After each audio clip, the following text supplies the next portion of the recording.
Hello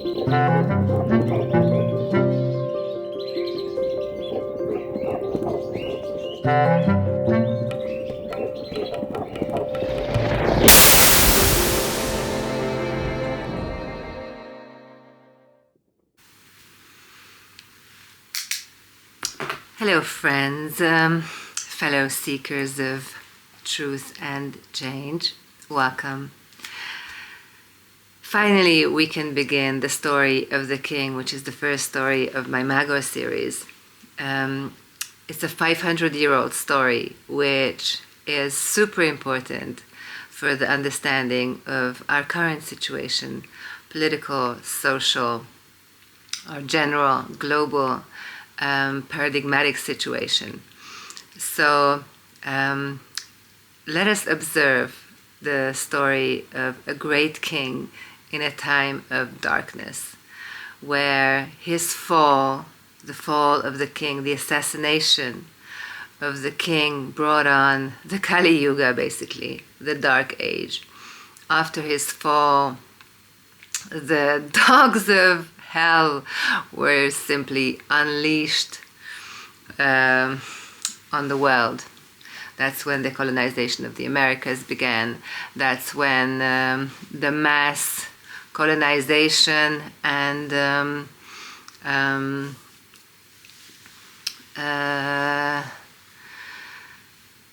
oppression and repression of truth and light and innocence and goodness and balance, harmony and order began in the world. So who was this figure who was the last defender of all that's good and truth and just? Who was this figure and what was his situation? Let us observe. So in the 1400s, in the center of Europe, there was a kingdom which was basically the last bastion of the last tower of light, just like any fantasy film that we like, where it's a battle between light and darkness. This is really the truth until today.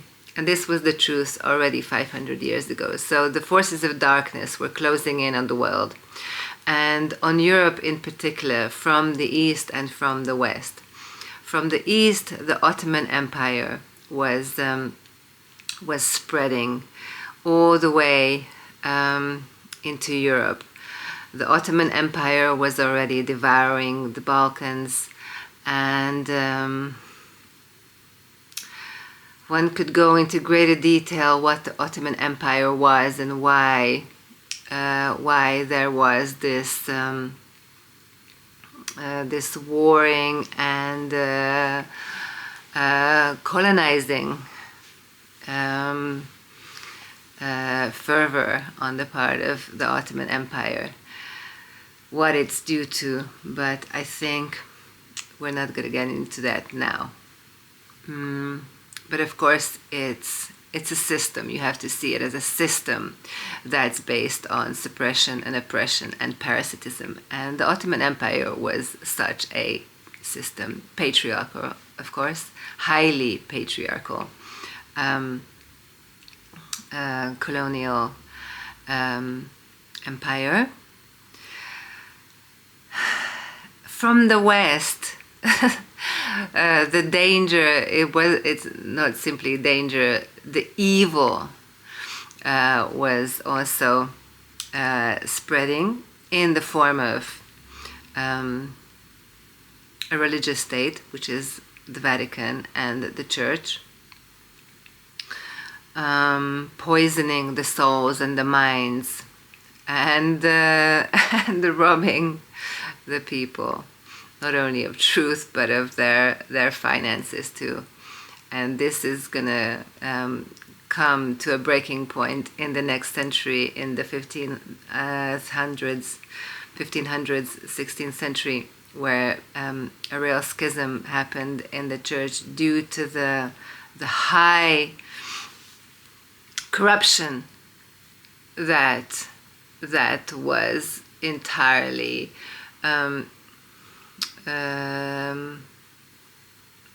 eating up the church that was supposed to be founded on goodness became a fully evil establishment, as it is today, based on lies, corruption. So the Vatican is one. The bankers is the other thing, the banking system, which was entirely controlling politics at this point. Politics in the 15th century was already entirely corrupt. All the kings, all the political rulers, the whole nobility were either paid off, corrupted, or actually bought up by the bankers and the guys related to the bankers. It's a huge mafia, the money mafia. And already at this point, the bankers were the kings and the so-called aristocrats of Europe. As it is today, it's not based on merit, but on money. And money is dirty, as we know. It corrupts, and it's meant to corrupt.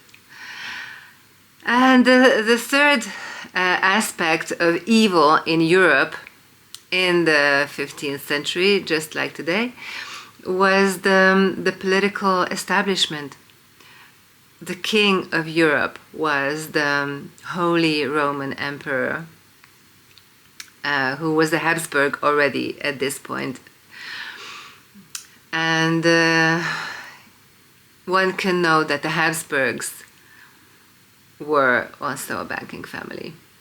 So they were not nobility, they were bankers who bought their positions. And it's hard to say, but one has to say the fact that the Habsburgs were Jewish bankers from the Roman Empire. And the whole of the banking system, the bankers, the banking houses, from the Medicis, the Fuggers, etc., and even before, as well as the Vatican, the Church, were already run by Jewish families. And there is nothing anti-Semitic about this statement. It's just a fact. Actually, we will return to the question of anti-Semitism because this is also a very tricky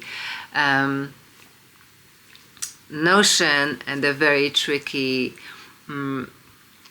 weapon that can be held against anybody who mentions the racial issue. But actually, the racial issue is a very important issue.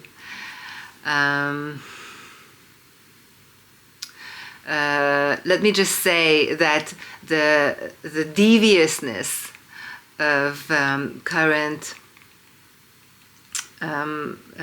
political discourse and social discourse and cultural discourse is reflected in the fact that the words Semitic and Semitism and anti-Semitism is completely turned inside out. This is very typical.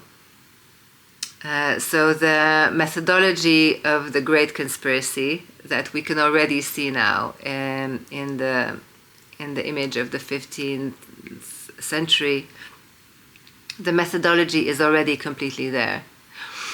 And one of the very fine methods of the Great Conspiracy is to turn terminology inside out. Things aren't what they are. Meanings are turned inside out. Words, notions, ideas, ideals are turned inside out. So originally Semitic, Sem means seed. So Semitic should mean of the seed. Now, as we will see later, it's exactly the Semitic linguistic program that is breaking the seed structure of languages through gender, mainly, and very particularly, and very specifically. We will see this later on, but so without any anti-Semitism, especially, I mean, if you know me, you know my life, I'm anything but anti-Semitic. But it has to be mentioned that the Habsburgs were Jewish, and so were the Medicis, and so were the Fuggers, the bankers who poisoned Europe. So on one side there's the Ottoman Empire protruding into Europe, and they didn't the Ottomans didn't come with plates of baklava either to Europe. They didn't come to bless us with hammams and sweets, by no means. It was a bloody ordeal, and it was really a great threat and a great curse on Europe that the Ottomans invaded. And on the other side, these guys, already the kings everywhere, even the popes, and on top of the whole pile, the Holy Roman Emperor. They were really evil, devious, evil guys. And I can say guys because it was full patriarchy, as it is now. So you have to see that there are two sides of darkness from the east and from the west that are closing in on the entire continent. And there's one little, relatively little, now it's even smaller, almost only a speck on the map, but at that point the Hungarian, the Magyar Empire in the heart of Europe, slightly bigger, including the whole of the Carpathian region, which as I mentioned before, it's a geopolitical unit, and it was still that, and handled and operated as such, as a sacral geopolitical unit in the 1400s still. So this is the last kingdom in the whole of Europe that's free, still free from the grip of the Vatican, the bankers, and the German Roman Empire, and still free from the Ottoman invasion. Not only free, but actually this little kingdom was fighting with all its might to defend not only itself, but the whole of Europe against these forces. So there is the sacral mission of this kingdom, and whoever the head of this kingdom is carries the mission. Now let us switch to a more personal level of this story. Imagine a young prince. The young prince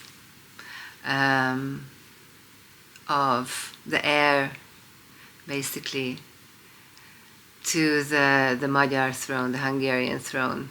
He's 14 years old, a young boy, agile, sporty, strong, cool, fantastic character, full of life, full of vitality, full of spirit, humor, feistiness.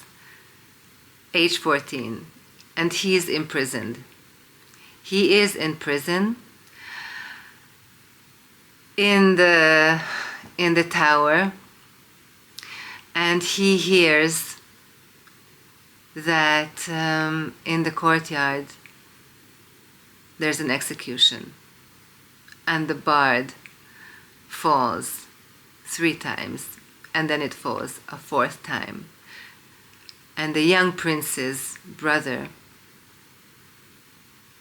is killed. He's executed. Actually, his name is László Hunyadi, the boy who is executed, a young man actually. He was the hope of not only this kingdom, Hungary, but also the hope of Europe. So László Hunyadi is executed, and his young brother Matthias, age 14, hears this and awaits his own fate to be executed at the age of 14. Now, their father was the hero of Europe only a year beforehand. There was a huge battle, the Battle of Nándorfehérvár, which today is called Belgrade. But in the 15th century, Belgrade was the Hungarian city called Nándorfehérvár, Fehérvár, White City. And there was a key battle between the Ottoman forces and Europe, basically Christian Europe, represented by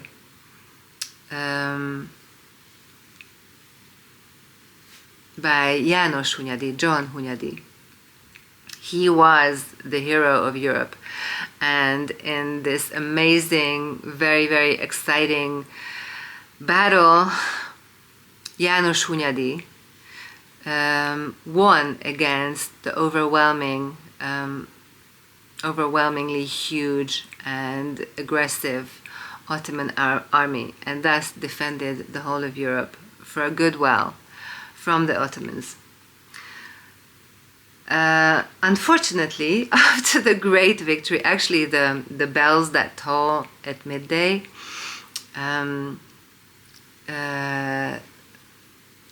remind us of this battle, of this heroic victory. After the victory, the hero, who was the governor of the country, not king, but governor, and the strongest lord of the Carpathian region, János Hunyadi, was financially and politically and militarily the strongest lord in the country. He died. Now one can think that he died because of a plague, because that's what the chronicles tell you, but it might very well be possible that he was assassinated. For on the throne of the Hungarian kingdom, at this point already the Habsburgs were usurping power, and there was a great struggle for power. And so János Hunyadi, the hero of Europe, who could have become king and thus could have maintained the good power, the good kind of power in Europe, died. He had 2 sons who then became the hope of Europe. The older son was killed 1 year later, and the younger son, Matthias, is in prison. He is 14, awaiting his fate. But he's not assassinated. For some miraculous reason, actually his life was full of miracles. For some miraculous reason, he wasn't killed, he was spared. And he was imprisoned for 9 months. And during the 9 months, what happened to him there in prison, in a mystical sense, in terms of education,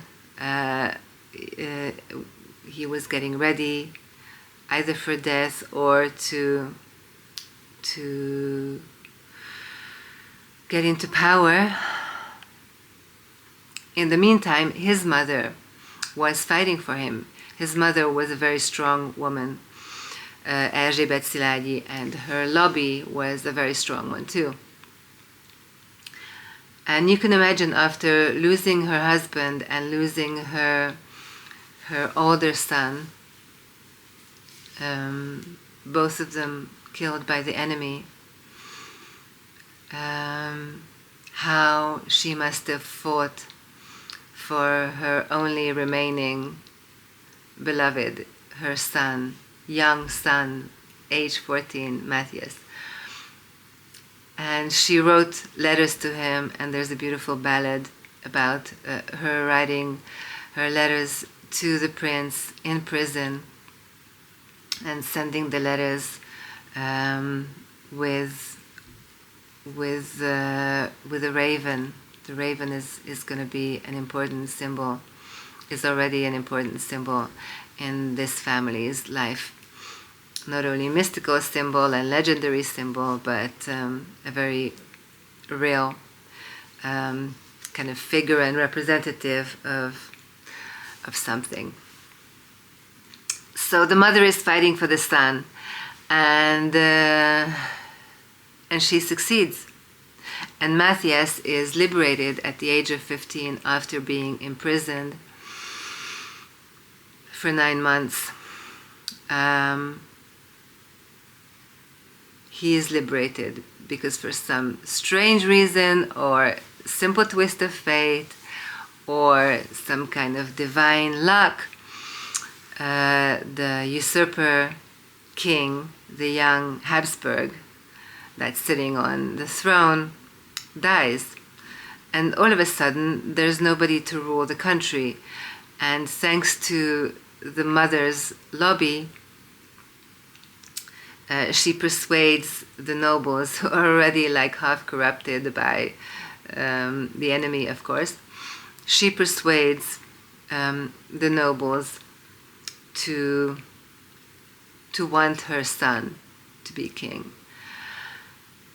And finally, the young prince is let out of prison, and the people are in a kind of, the people of the country are in a revolutionary enthusiasm, in hope that finally the savior is coming.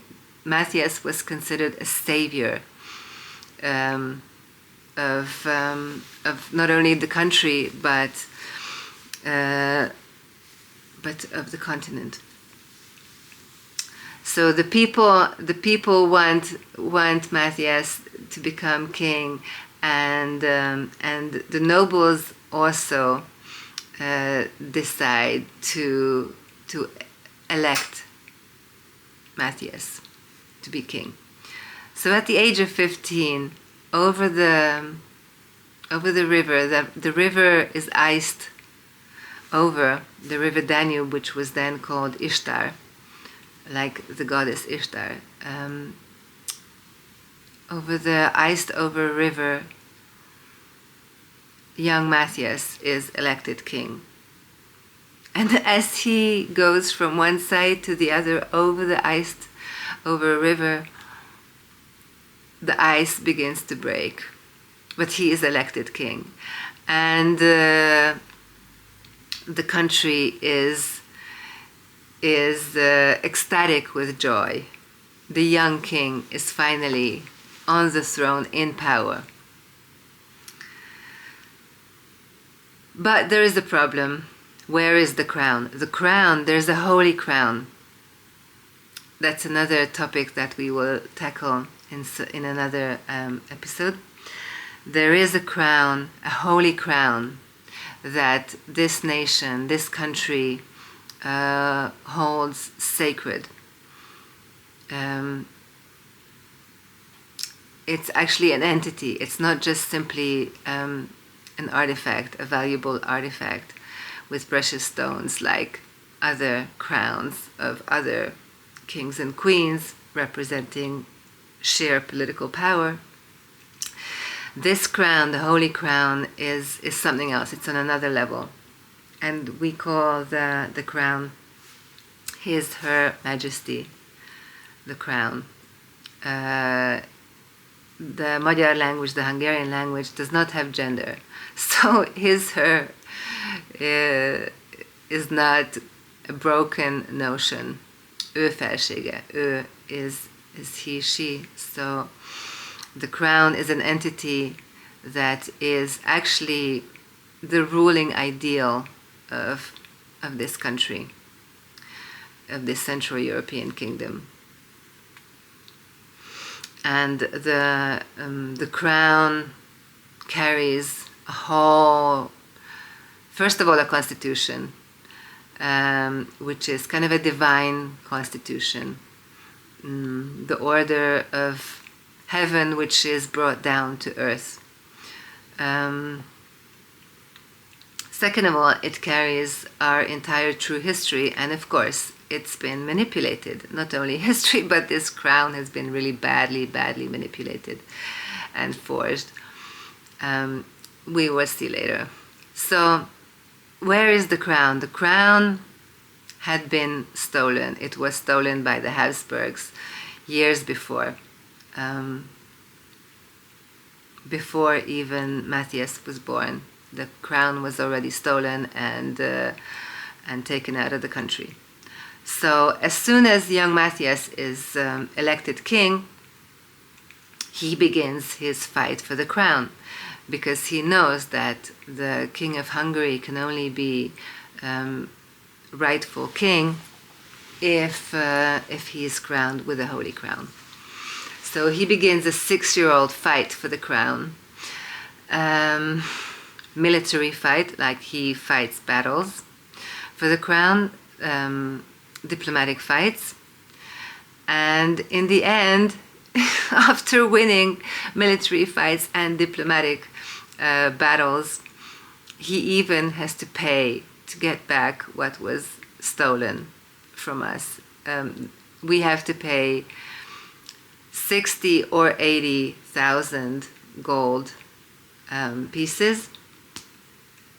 It's the equivalent of 10 or 50. It's unfortunately it's not quite clear, but either sum is insane.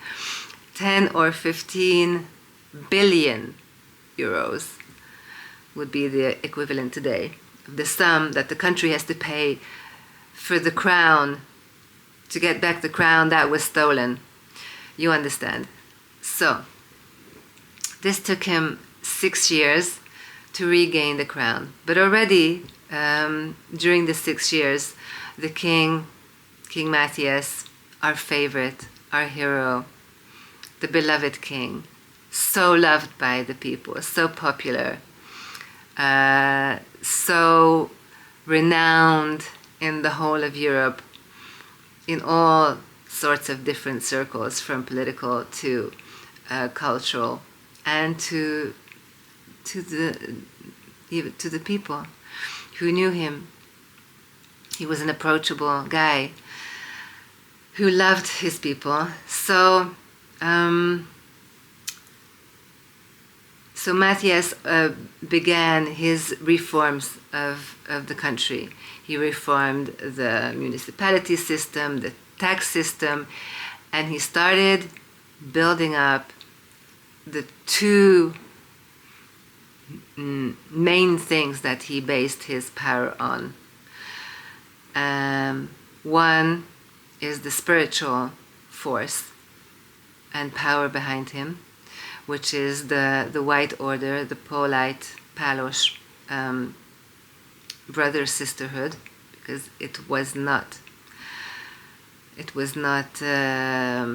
patriarchal system. So there were brothers and sisters in the White Order, the Holy Order, and it was independent from the Vatican. This is key, because at this point already no religious order was free from the Vatican. This is key.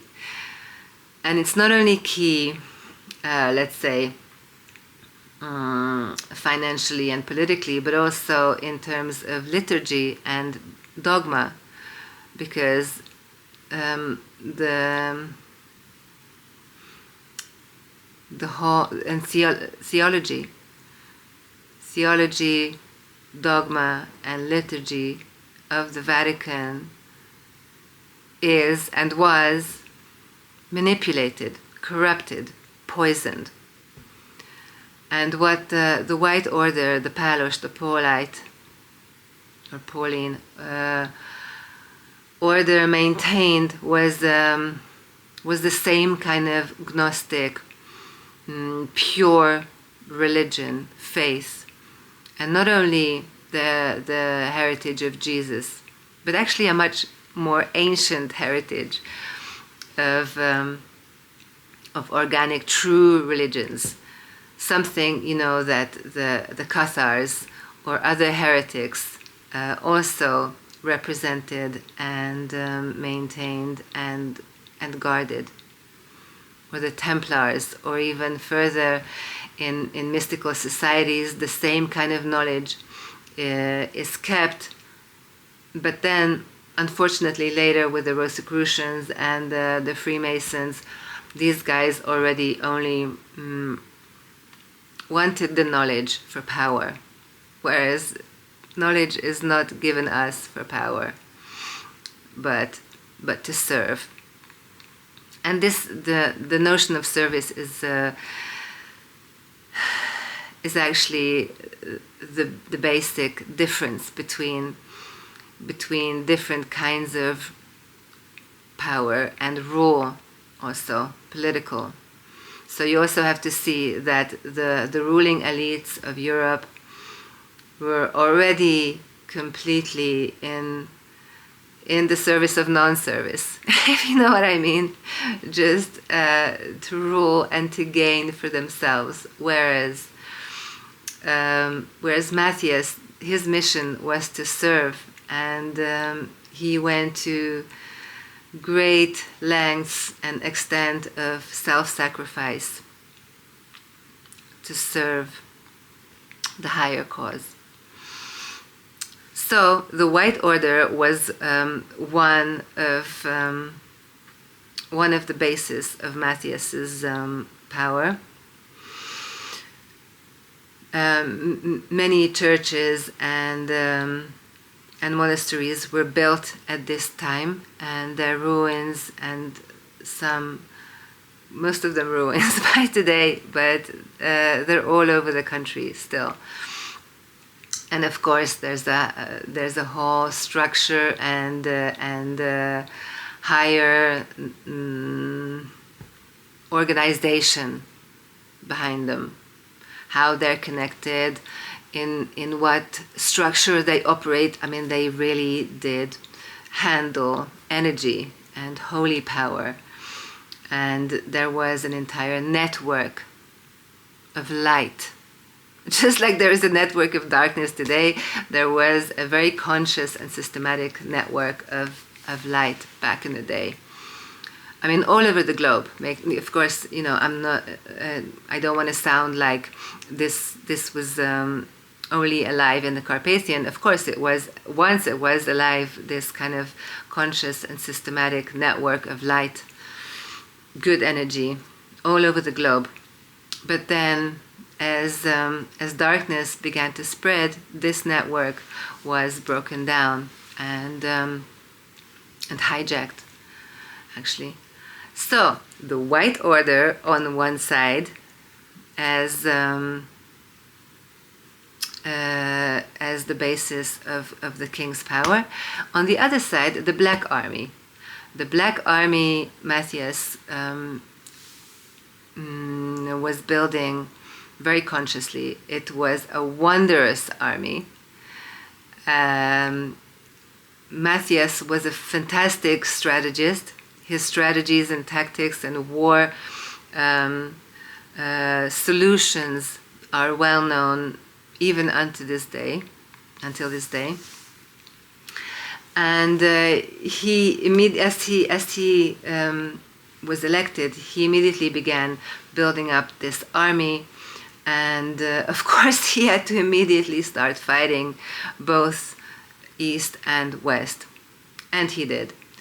So you can already see that there is something magical about the fact that this young king is backed by a white spiritual army and a black military army.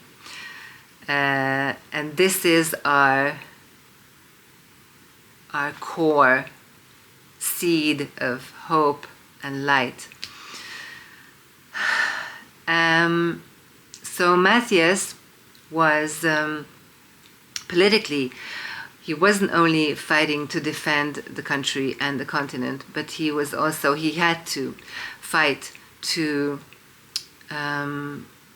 gain the throne of Europe, to regain it from the Habsburg ruler, the Emperor Friedrich Habsburg. Otherwise, there would be, and there was, no chance for Europe or the whole world. So he was fighting for the throne. Actually, he was the rightful heir to that throne, because there is a legend. Unfortunately, it's only a legend because, as we know, history is written by the winners. And so it was only coded in legend that the father of Matthias, John Hunyadi, the hero of Nándorfehérvár, Belgrade, right, was the illegitimate son of the previous Holy German Roman Emperor Zsigmond of Luxembourg, who was partially Hungarian. And János Hunyadi was his illegitimate son, and so Matthias was the illegitimate grandson of the previous emperor. So he should have, by blood and by merit and by virtue, he should have become emperor, but he didn't. He almost did.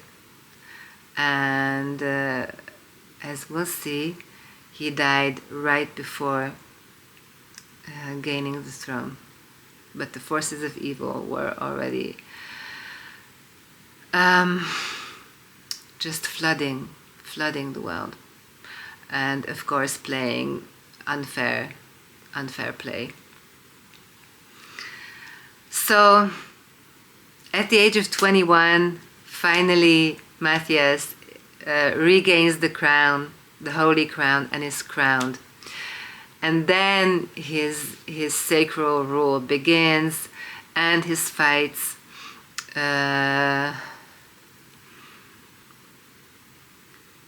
But during his fights, he builds up an amazing cultural center, an amazing Renaissance center, a center for artists, thinkers. This is the age of humanism. It's the Renaissance, and the court of Matthias was a center for this. His library and his codexes, the Corvinas, were the wonders of this age. There were like some 50,000 Corvinas that were the typical books with a certain very specific binding, very precious, not only of physical value, these books, but Matthias made a point of building up a huge library of all the classical gems of human thinking, philosophy, sciences, the arts, etc. And he made a point also of inviting foreign artists, the best artists of the time. And this is how Botticelli and Leonardo got to the Hungarian court also. They were very closely related to the Hungarian court. They both knew the king and knew the country and knew the stories and the history. And they both learned a lot here. So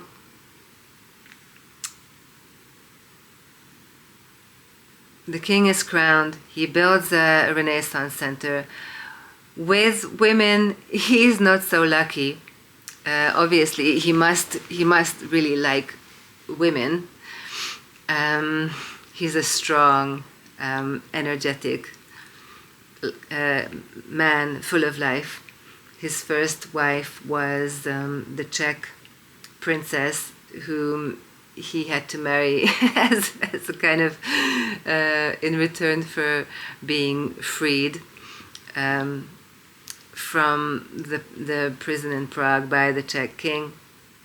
At the age of 15, he has to make a promise, and then he does marry the Czech princess, but then she dies in childbirth just before the coronation of the king. Of course, one might wonder, was she assassinated or not? We don't know. But in any case, she dies. And then for a long time, the king doesn't have a queen. And marrying is, of course, can be a very good political card. So he decides to marry one from the enemy and decides to marry the daughter of the king of Naples. This is fully mafia land.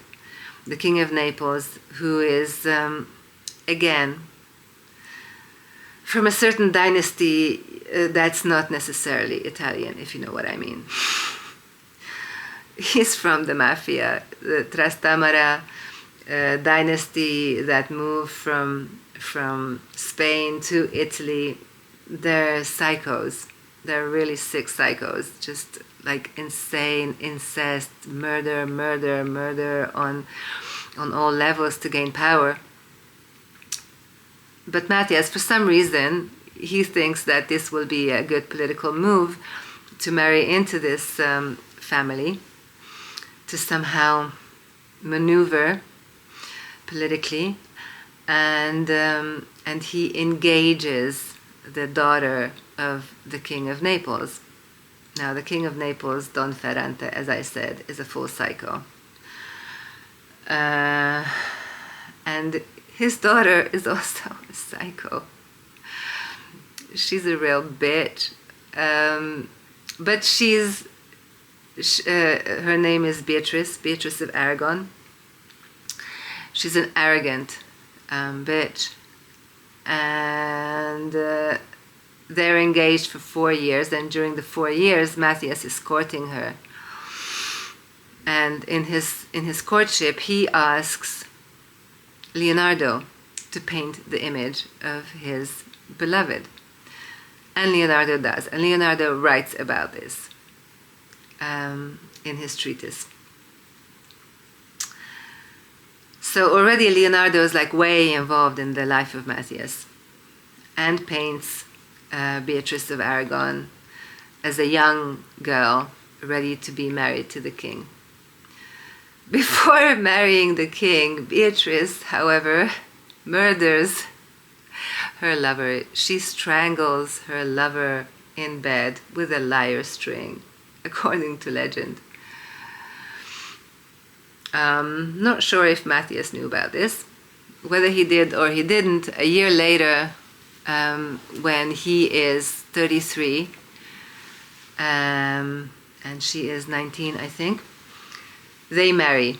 Beatrice comes to Hungary, to Buda, and they get married, and there's a huge Renaissance wedding. There's a feast lasting for days. The whole of the country is in ecstasy.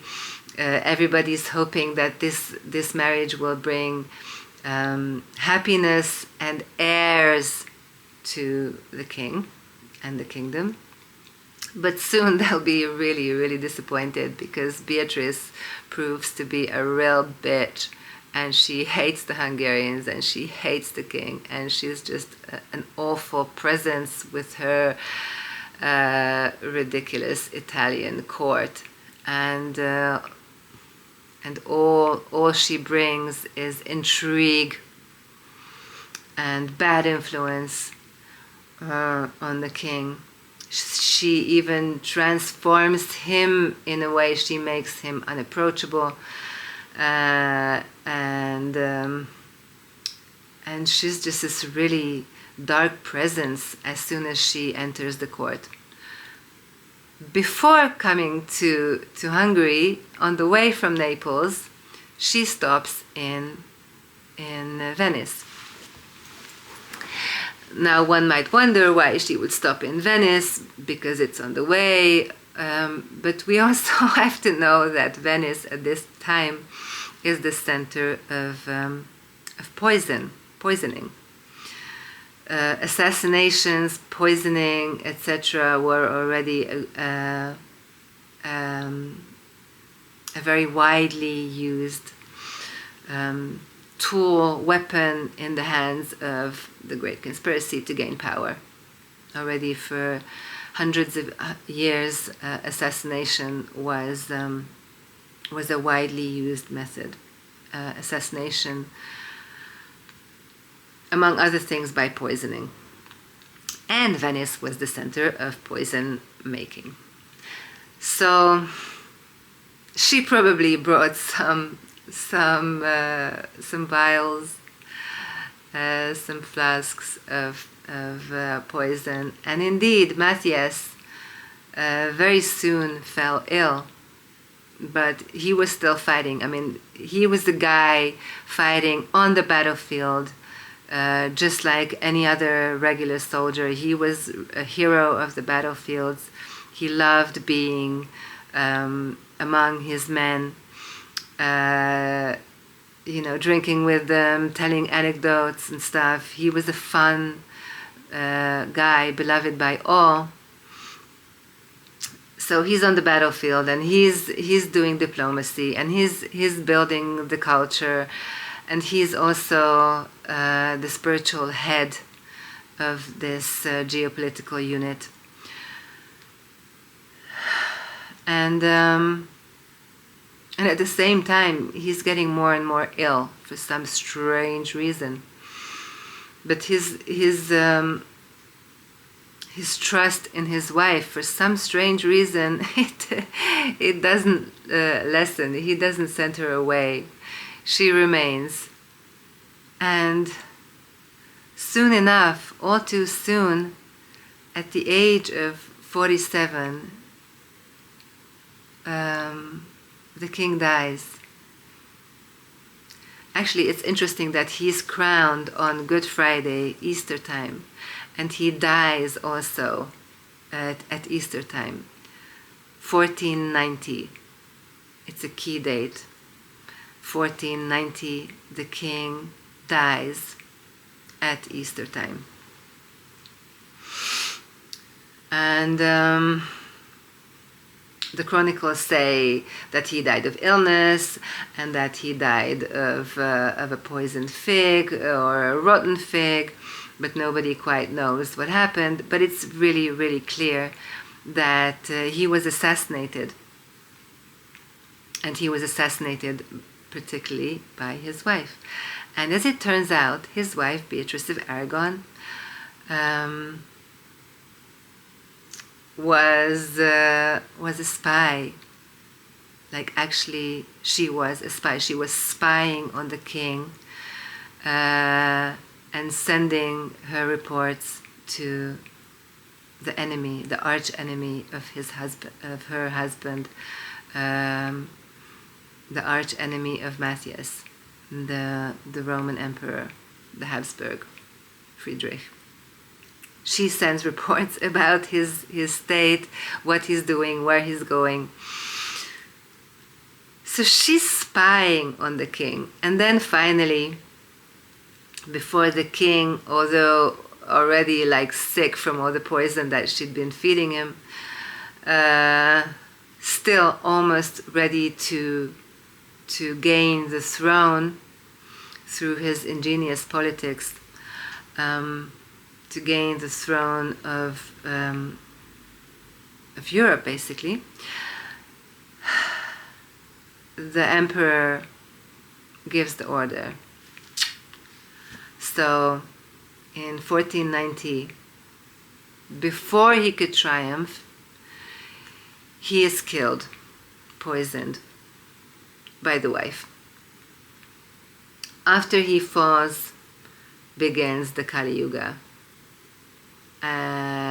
The country is robbed. The huge wealth of the Hungarian kingdom is stolen. This was the richest kingdom in Europe, not only in the treasury but also in the earth. The mines of the Carpathian, gold and silver and copper in Transylvania fed the evil forces for a long time to come. And actually this began the conquests, as they call them, the shameful colonization of the Americas and the entire world. The ships were actually fueled by the treasury of the Hungarian kingdom. In 1492, only 2 years after the king's assassination, the ships set off to the Americas, as we know. And it's an extra piece of information that the white brother, sisterhood, the white monks, the Palos, they had maps. They not only had secret knowledge, extensive knowledge about the divine nature of the world, but also about geography. And they had maps, and they were actually in touch with all the other sacred places and peoples of the earth. The Magi of the earth were always connected, spiritually and consciously, as well as physically. They knew about each other. And obviously these maps must have been stolen, and this knowledge also must have been stolen in order to change the original good network to the network of darkness that was about to settle over the earth as it is now, completely settled, the dark network of the dark empire, of which this king 500 years ago was the last real significant opponent. 13 years after the assassination of the king, Leonardo da Vinci, the so-called genius of the age, who considered the king genius, Leonardo paints the Mona Lisa. If this is not genius coding, then what is? 13 years after the assassination of the king, Leonardo paints the Mona Lisa.